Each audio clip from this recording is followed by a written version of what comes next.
fedha za dawa zilindwe.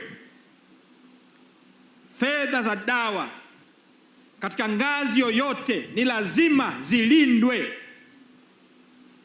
Nimesema kwa msitizo na ninaamini kila mmoja wenu amenisikia. Fedha hizi zilindwe.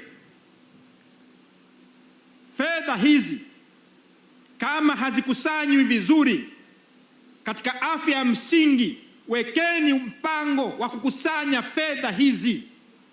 Nendeni mkazikusanye. Kakusanyeni ipasavyo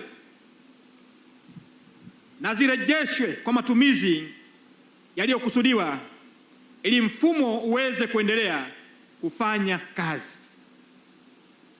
Kwa kifupi, hatuwezi kuzungumzia upatikanaji wa dawa bila kuzungumzia wajibu wa kulipa madeni kwa MSD. Hatuwezi kuitaka MSD ifanye miujiza wakati taasisi zinazopaswa kuilipa hazitekelezi wajibu wao.